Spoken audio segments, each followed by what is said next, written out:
منهم يتلو عليهم آياته ويزكيهم۔ عزیز طلبہ و طالبات، آپ بہت کچھ یہاں پڑھ رہے ہیں اور ساری نسل ہماری یونیورسٹیز میں پڑھ رہی ہے۔ چند ایک ایسے سوال ہیں جن کا جواب دنیا کی کسی یونیورسٹی کے پاس کوئی نہیں، اور بڑے سے بڑے اسکالر بھی اپنے علم سے اس کا جواب دینے میں بالکل انگوٹھا چھاپ ہیں کہ اس کائنات کو کس نے بنایا ہے۔ اس سوال کا جواب دنیا کے کسی علم میں نہیں ہے۔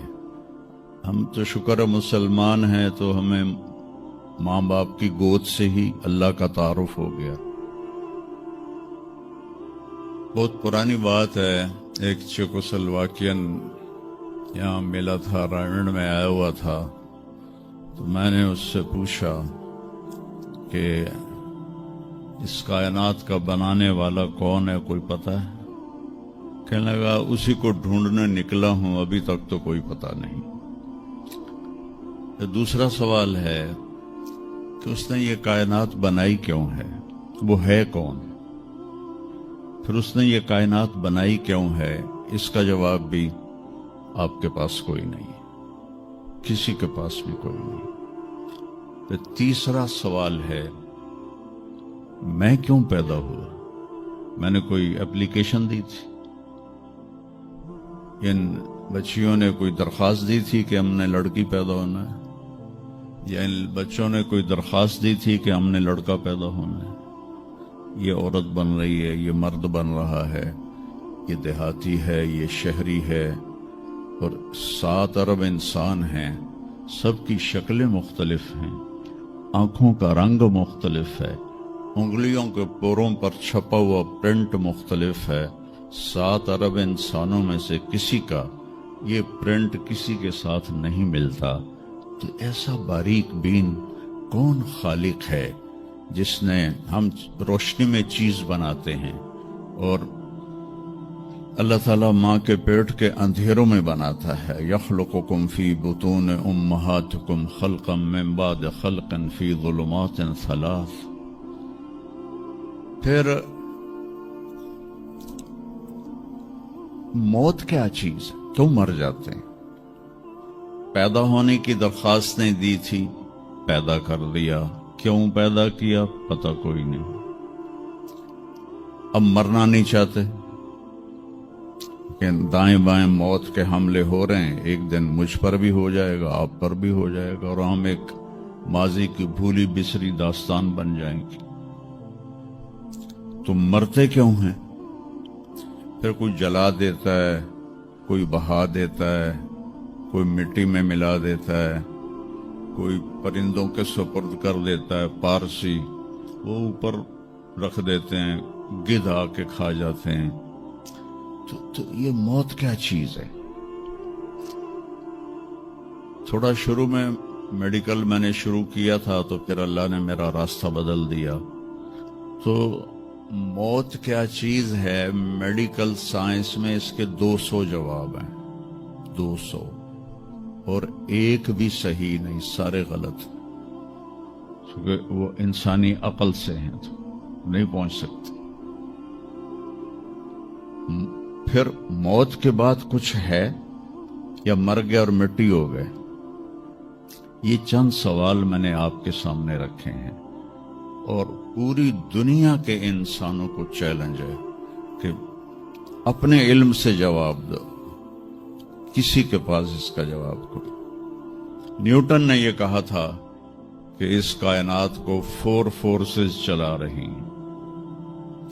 عبدالسلام نے، پاکستانی سائنسدان اور 2 امریکن سائنسدان، 1976 میں یہ ثابت کیا کہ اس کائنات کو 4 نہیں 3 طاقتیں چلا رہی ہیں۔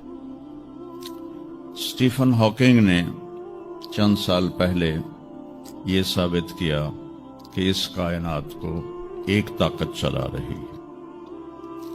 اس سے پوچھا گیا وہ اللہ ہے؟ کہنے لگا نہیں، وہ اللہ نہیں ہے، اس کے پاس وحی کا علم نہیں تھا، تو وہ اتنا ہی اندھا ہے جتنا ایک ان پڑھ اندھا ہے۔ تو اس سے پوچھا گیا کیوں؟ تو کہنے لگا پھر سائنس کی ترقی رک جائے گی اگر اللہ کو مان لیا جائے۔ تو یہ وہ سوال ہیں جن کو جواب ڈھونڈتے ڈھونڈتے عمر گزر جائے گی، آپ ڈھونڈ نہ پاؤ گے۔ اس لیے ایک بہت بڑا طبقہ ہے جو کہتا ہے اللہ ہے ہی کوئی نہیں، یہ سب کچھ آپ ہی بن گیا ہے، اپنے آپ ہی بن گیا۔ عبد الخالق صاحب نے تو کچھ بھی نہیں کیا، مستریوں نے بھی کچھ نہیں کیا، یہ ہال اپنے آپ ہی کھڑا ہو گیا اور کرسیاں بھی اپنے آپ بچھ گئیں۔ ایسی بے وقوفوں والی سوچ بھی بلا کوئی قابل تعریف ہے کہ علامہ اقبال نے فرمایا تھا، ہیچ چیزیں خود بخود چیزیں نشد، ہیچ آہن خنجر تیغ نشد، ہیچ حلوائی نشد استاذ کار، تا غلام میں شکر ریز نشد، مولوی ہرگز نشد مولا روم، تا غلام میں شمس تبریز نشد۔ اسی دہریت کو، ایتھیسٹ کو یہ ایڈریس کیا ہے کہ کوئی چیز خود بخود نہیں بنتی۔ کبھی دیکھا ہے کہ ہیچ آہن خنجر تیغ نشد، لوہے کا ٹکڑا پڑا ہو اور 1000 سال کے بعد وہ اچانک تلوار میں تبدیل ہو گیا ہو، چھری میں تبدیل ہو گیا ہو، خنجر میں تبدیل ہو گیا ہو؟ کبھی دیکھا ہے؟ نہیں ہوتا ایسے۔ کوئی حلوائی اس وقت تک مٹھائی بنا نہیں سکتا جب تک کسی استاد کے پاس بیٹھ کر لڈو کو گول کرنا نہ سیکھے، اور مولوی روم، مولانا روم نہیں بن سکتے جب تک شمس تبریز جیسی شخصیت کی صحبت حاصل نہ ہو۔ میں دونوں کے مزار پہ گیا ہوں، ترکی میں پونیا میں دونوں حضرات دفن ہیں، پیر بھی مرید بھی۔ مولانا روم کو آج شاید کوئی دھرتی پہ جانتا بھی نہ، اور میں اس یونیورسٹی میں ان کا نام بھی نہ لیتا۔ وہ ایک فلسفی عالم تھے اور منطقی عالم تھے۔ وہ دور تھا فلسفہ اور منطق کا، مسلمانوں نے قرآن و حدیث کا علم بہت پس پشت کر دیا تھا، اور جو فلسفہ اور منطق کے عالم ہوتے تھے وہ بادشاہوں کے دربار میں بڑی جگہ پاتے تھے۔ تو ان کے سامنے کتابوں کا ڈھیر تھا ان کے ساتھ، اور ادھر طالب علم بیٹھے تھے، انہیں وہ پڑھا رہے تھے، اور یہ کتابیں کلمی نسخے تھے، ہاتھ سے لکھے ہوئے۔ تو شمس تبریز رحمہ اللہ مسجد میں داخل ہوئے ننگے پاؤں، اور سفر کے آثار پگڑی پر بھی، کپڑے پر بھی۔ تو وہ بڑی سادگی سے پوچھتے ہیں کہ مولانا این چیست، یہ کیا ہے؟ وہ کتابوں کا ڈھیر۔ تو نے اس کو یوں دیکھا تو کہے تو ان پڑھ جائے چٹا انہوں میں کی جواب دے رہا۔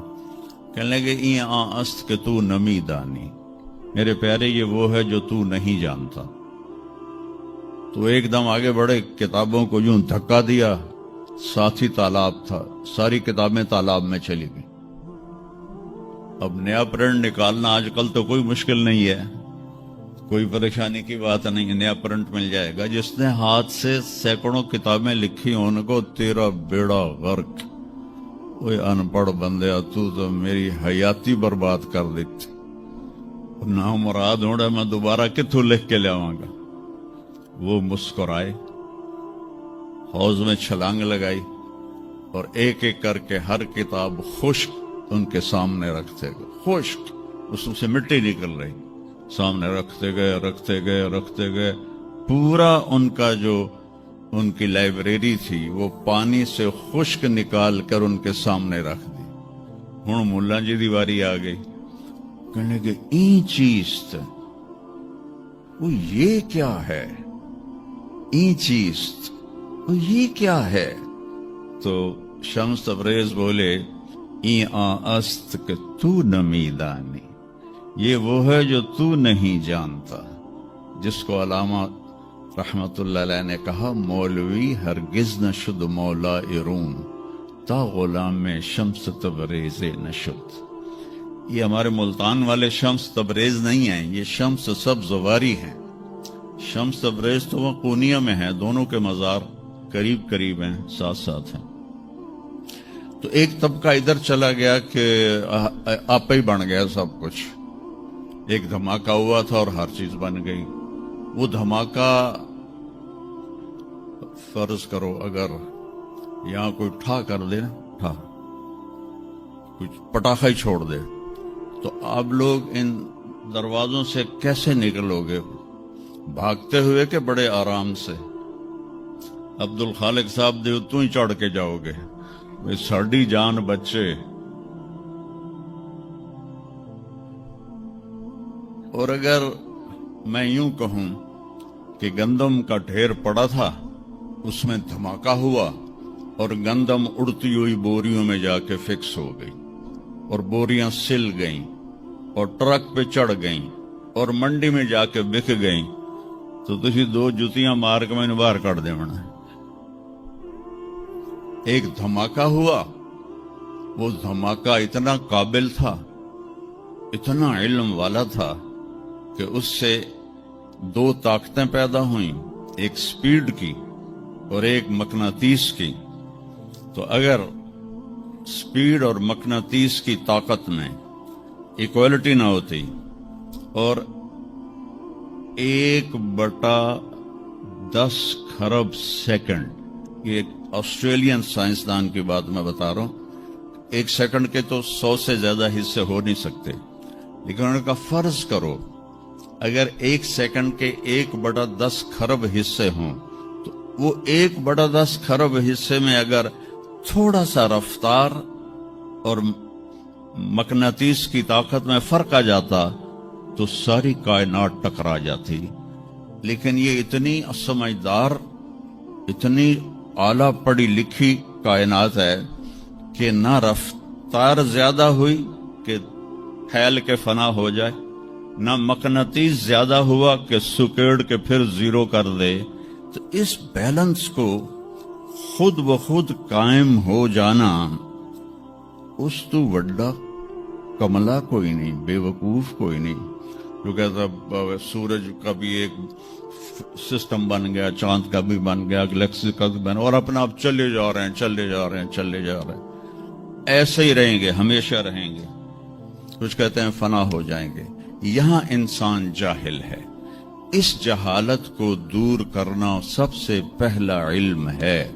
اگر مرتے ہوئے مجھے پتا چلا کہ یہاں تو معاملہ کچھ اور ہے، جو لوٹ آئیں تو کچھ کہنا نہیں، بس دیکھنا انہیں غور سے جنہیں راستوں میں خبر ہوئی کہ یہ راستہ کوئی اور تھا۔ چلتے چلتے پتا چلا کہ ہم تو کہاں پہنچ گئے، تو اس وقت تو پھر رب ارجعون کے نعرے قرآن کہہ رہا ہے، کہیں گے رب ارجعون، یا اللہ واپس کر دے، لعلی اعمل صالحا، میں بڑے اچھے کام کروں گا۔ اللہ نے کہا کلا، اب نہیں ہو سکتا ہے۔ تو نبی جو آتا ہے 1,24,000 نبی یہ علم لے کر آتے ہیں اور وہ انسانوں کی اس جہالت کو دور کرتے ہیں۔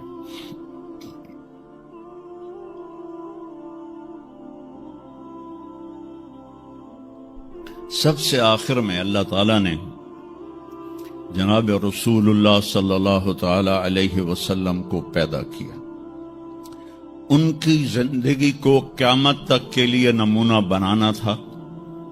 قیامت تک کے لیے وہ نبی بن کے آئے ہیں۔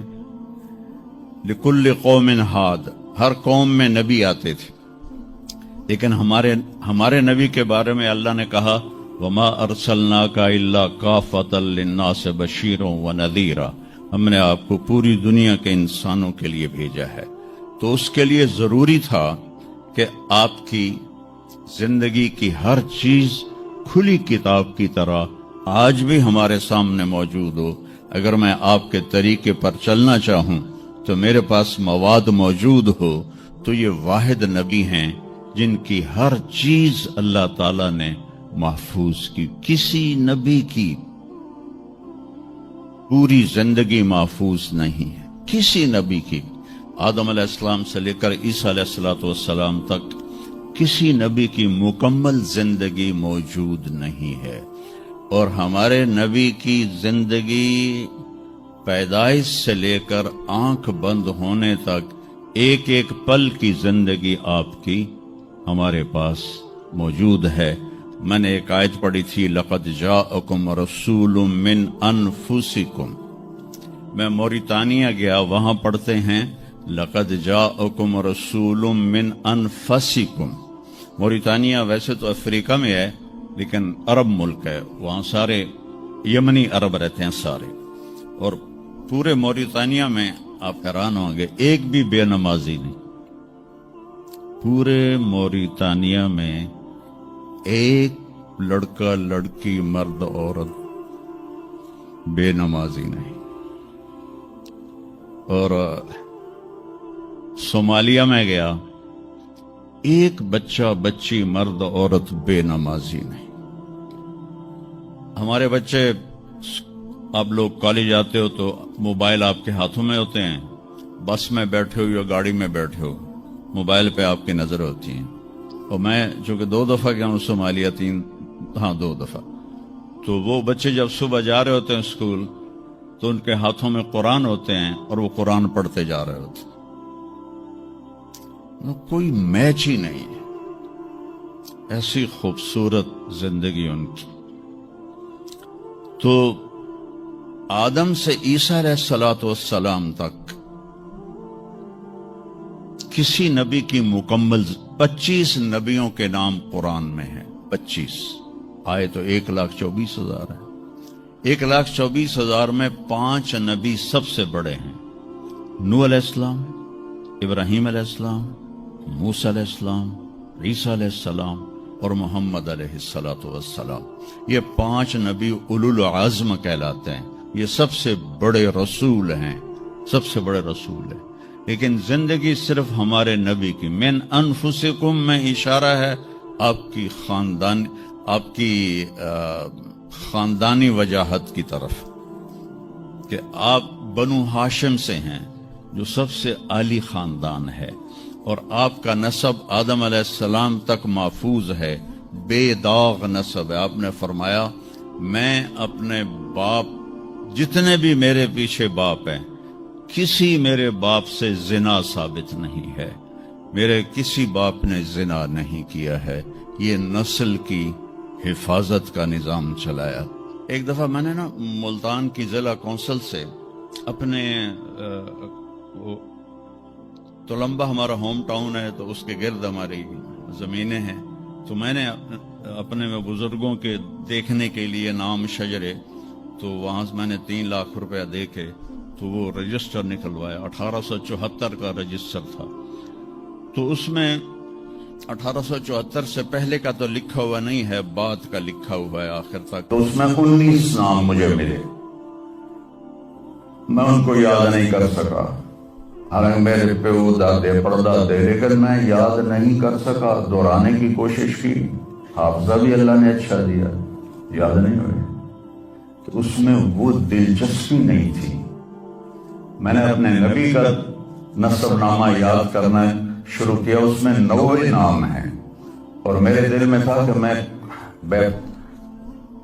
روضہ رسول کے سامنے کھڑے ہو کر آپ کو سلام پیش کروں گا. آپ کے نسب کا پوری پیڑھی، ہماری پنجابی میں پیڑھی کہتے ہیں، پوری پیڑھی پڑھ کے میں آپ کو سلام پیش کروں گا. کیونکہ ہمارا کلچر ہے، ہم لوکل لوگ ہیں، ہم مائگریٹڈ نہیں ہیں، نسلوں سے آباد ہے اور زمیندار ہیں. تو ہمارا ایک کلچر ہے کہ ہمارے مراسی ہوتے ہیں، وہ آ کے ان کا کوئی کام نہیں ہوتا،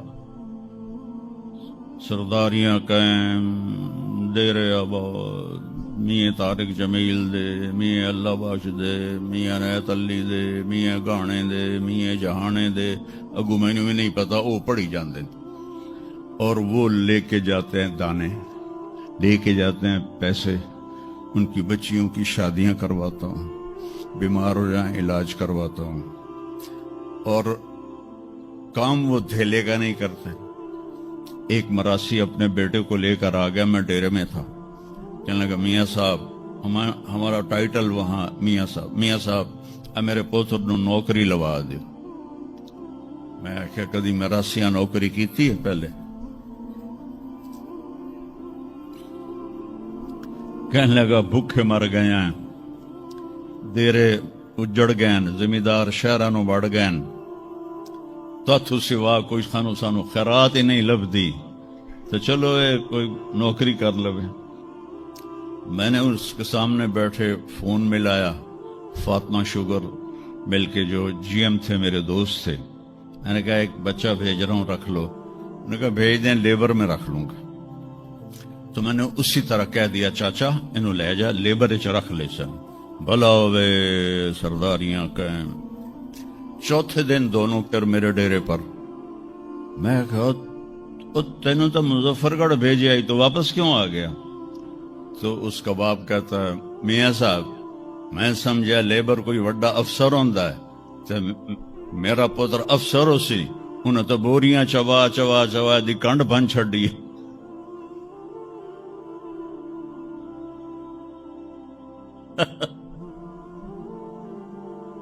میں نے کہا میں تو پہلے آ کے آئی، میراسی جڑے ہوندے نا صرف گلاں دی روٹی کھاندے۔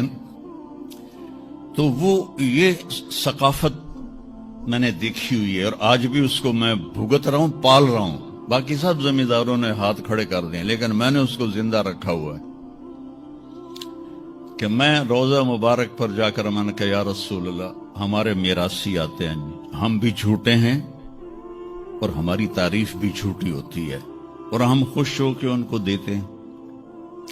آپ سے سچا کائنات میں کوئی نہیں، آپ سے بڑا خاندان کوئی نہیں، تو میں آپ کا مراسی بن کے آج آپ کو میں آپ کی پیڑھی سناتا ہوں، میرا یہ سلام آپ قبول فرمائیں۔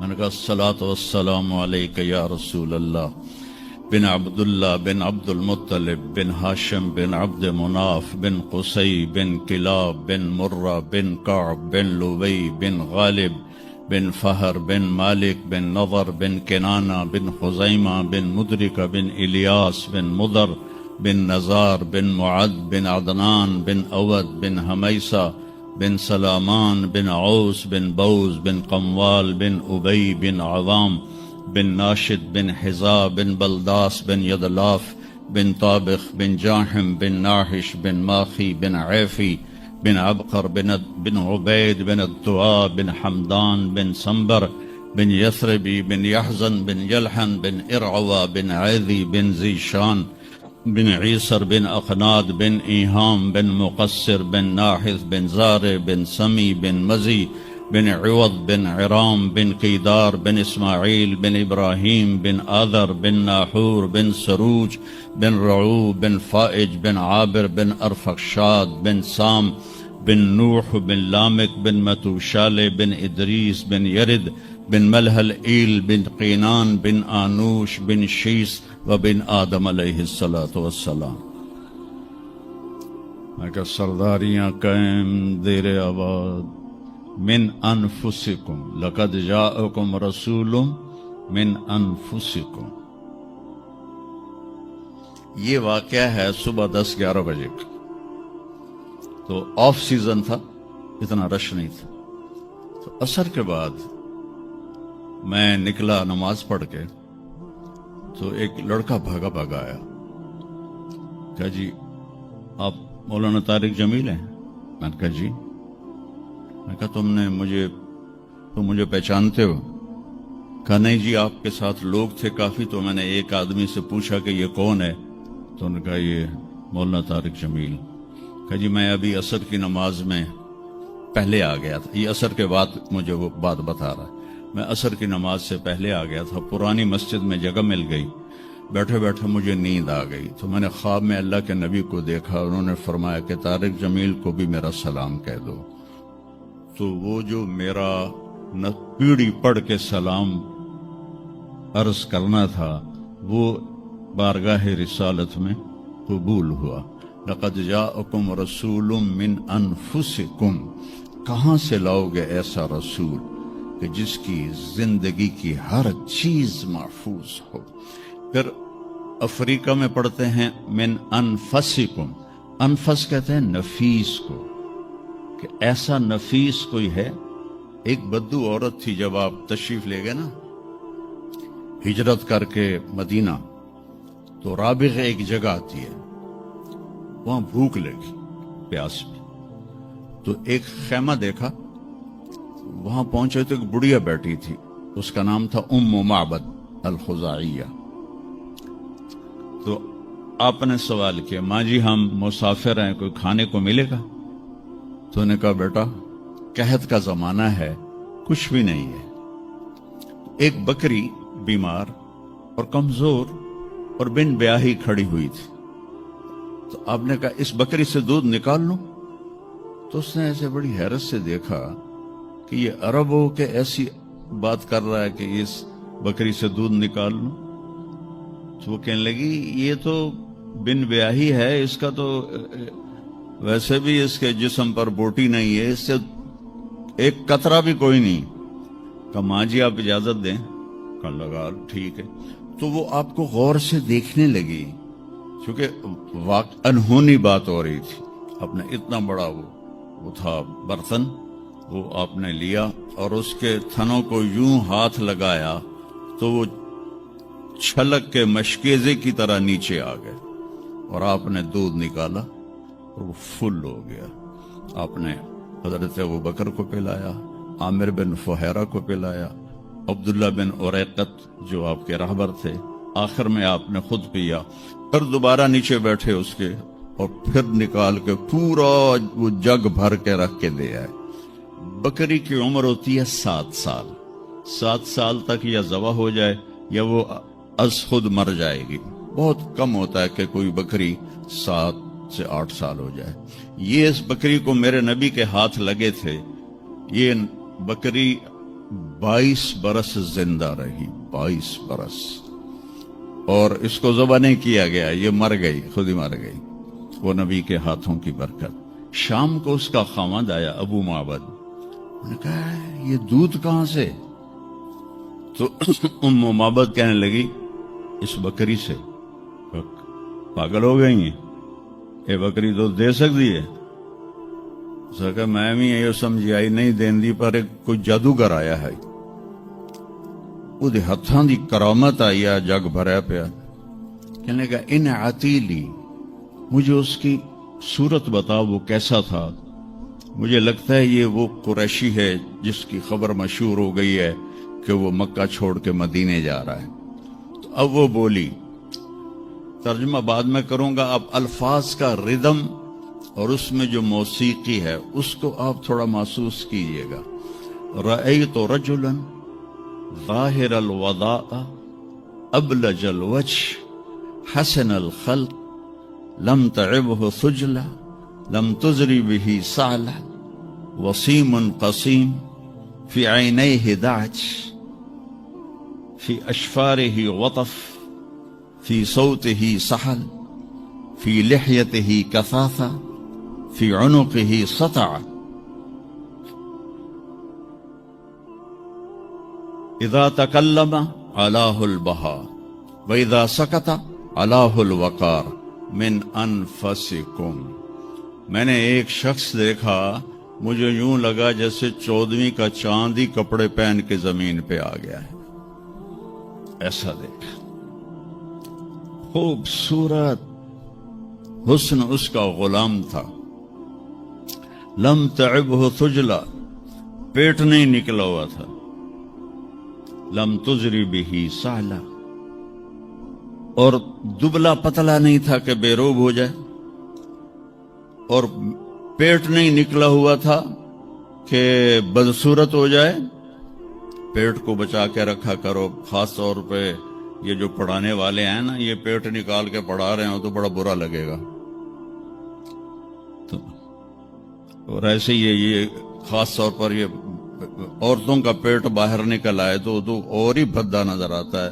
وہ کئی بیچارے ایسے ہوتے ہیں، آپ سجے پاسے ہوندے ہیں، پیٹ کھبے پاسے ہوندے، جب وہ ہنستے ہیں تو وہ ادھر سے آواز کم آتی ہے اور پیٹ سے زیادہ آتی، در در در در در در در در در در کر رہے ہوتے۔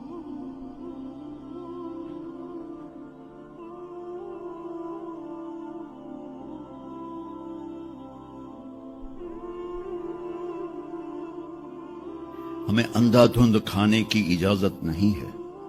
رزق حلال بھی ہو تو میرے نبی نے کہا 1/3 کھانا ڈالو، 1/3 پانی ڈالو اور 1/3 خالی رکھو، ساتھ لو۔ ہم تو کھاتے ہیں بھائی سا بھی نہ آوے، تو ہم کھانے کے لیے جی رہے ہیں، جینے کے لیے کھایا جاتا ہے۔ ہمیں کھانے کا ایک تو حلال حرام بتایا، شراب اور شربت کا فرق بتایا، زنا اور نکاح کا فرق بتایا۔ ہمارے کلچر میں بوائے فرینڈ گرل فرینڈ کوئی کلچر نہیں ہے، یہ حرام کلچر ہے اور یہ پورے معاشرے کو تباہ و برباد کر دینے والا کلچر ہے۔ اور جس قوم میں یہ فحاشی پھیل جاتی ہے وہ اللہ کے غضب کا شکار ہو جاتی۔ تو آپ نے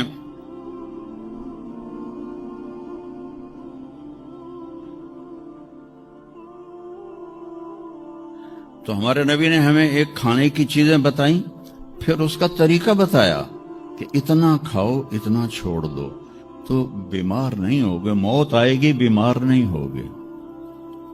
اور خاص طور پر جو آج کی غذائیں ہیں، ادھر وہ ٹن پیک ہاتھ میں ہوتا ہے، ادھر ایک ہاتھ میں برگر ہوتا ہے، برگر نو بھی وڈی جان دین تے پیک نو بھی پیتی جان دین۔ وہ اتنی چینی اپنے پیٹ میں ڈال لیتے ہو، یا تو پھر 5 کلومیٹر دوڑا کرو۔ میں تمہارے سامنے بیٹھا ہوں، میرے سامنے اتنے بڑے بڑے دسترخوان سجتے ہیں کہ تم دیکھو تو حیران رہ جاؤ۔ اگر میرا ہاتھ کھلا ہوتا تو انشاءاللہ اے پیٹ ایتھے لگ گیا ہونا سی۔ میں ایک بات کہا کرتا ہوں، پتے کی ہے پلے باندھ لو۔ غصے کے وقت زبان پہ قابو رکھو تو آپ کی روح صحت مند رہے گی۔ غصے کے وقت زبان پہ قابو رکھو تو آپ کی روحانیت صحت مند رہے گی۔ دسترخوان کے اوپر ہاتھ پہ قابو رکھو تو آپ کی صحت ہمیشہ ٹھیک رہے گی، صحیح رہے گی۔ غصے کے وقت زبان پہ قابو اور دسترخوان کے اوپر ہاتھ پہ قابو، تو انشاءاللہ تقدیر کے فیصلے الگ ہیں لیکن آدمی بیمار نہیں ہوتا۔ جو اپنی ذات کے لیے 1 گھنٹہ نہیں نکال سکتا اسے صحت مند رہنے کا کوئی حق نہیں ہے۔ اتنا لگ جانا کہ نہ اپنا ہوش رہے، نہ کھانے کا ہوش رہے، نہ بھی بچوں کا ہوش رہے، یہ میرے نبی نے ہمیں نہیں سکھایا، اعتدال سکھایا۔ تو میں نے ایک شخص دیکھا جیسے 14ویں کا چاند کپڑے پہن کے نیچے اتر آیا ہو، اور 14ویں کے چاند کی طرح چہرہ چمکتا تھا، کلیوں کی طرح روشن تھا، ماتھا بہت خوبصورت چوڑا تھا، سر بہت خوبصورت سیاہ بڑے بال تھے، اور ہمیں بڑی خوبصورت کمان کی طرح۔ یہاں بال نہیں تھے، یہ جگہ صاف تھی۔ یہ ہماری بچیاں یہاں ان کو لیزر کرواتی ہیں، بھائی تو ان کو مٹاؤ یہاں سے، ہائی ہائی بھی کر دیا اے بھی مٹائیں دیا۔ تو میرے نبی خود ایسے آپ کی بھویں یہاں تک آ جاتی تھی، یہاں تک، اور آپ کی آنکھ موٹی تھی اور سیاہ تھی اور سرخ ڈورے تھے اور لمبی تھی، اور آپ کی بھویں قدرتی لمبی تھی، لمبی جیسے یہ بچیاں وہ مصنوعی نہیں لگا لیتی، وہ پتہ بھی لگ جاتا ہے مصنوعی ہے تو کی فائدہ ہویا، تو یا تو پتہ نہ لگنے دو، اور جب دور سے نظر آ جاتا ہے کہ کسے اٹھ دی لے کے آ گئی ہے۔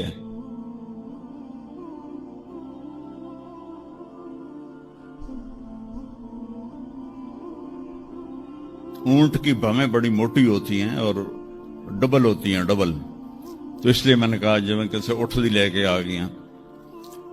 اور خوبصورت داڑھی تھی،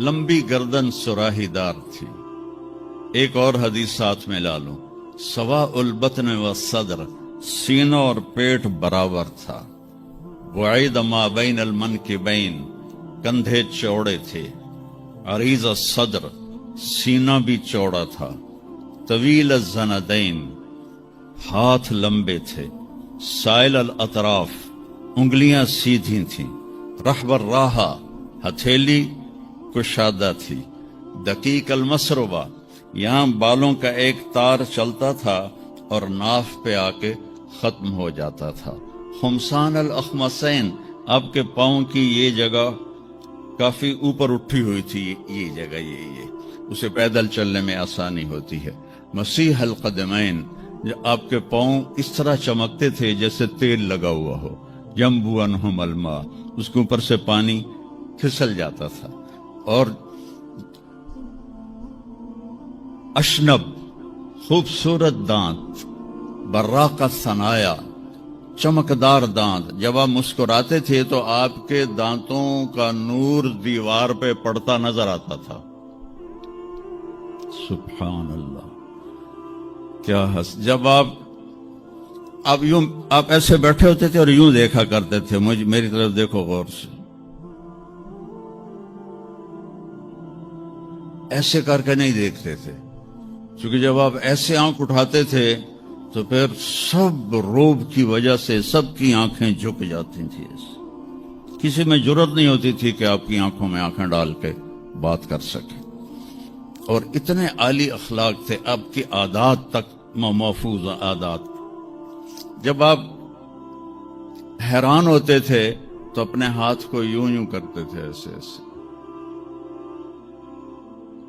جب آپ کسی کو بلاتے تھے تو ایسے کرتے تھے، یوں نہیں کرتے تھے، انگلی کا اشارہ نہیں کرتے، ایسے کرتے تھے، آپ کو کوئی ادھر سے بلاتا یا رسول اللہ تو آپ یوں نہیں کرتے تھے، ادھر سے یہ مولوی عتیق مجھے کہے مولانا صاحب تو میں کہوں گا جی فرمائیے، میری اتنی اوقات ہے، میرے نبی کو جب ادھر سے کوئی بلاتا یا رسول اللہ اور آپ ایسے بیٹھے ہیں قربان جاؤں، آپ پورا ایسے مڑتے تھے، پھر کہتے تھے جی فرمائیے، کیا ادھر سے کوئی کہتا یا رسول اللہ، پھر آپ ایسے ہوتے تھے، جی فرمائیے، وہ کہتا میں نے بات کرنی ہے تو آپ کان یوں لگا دیتے تھے، جب تک وہ بولتا رہتا تھا کبھی آپ نے نہیں کہا کہ جلدی ختم کرو، میرا پیریڈ شروع ہونے والا ہے، جلدی ختم کرو، جب تک وہ بولتا تھا آپ یوں کر کے بیٹھے رہتے تھے،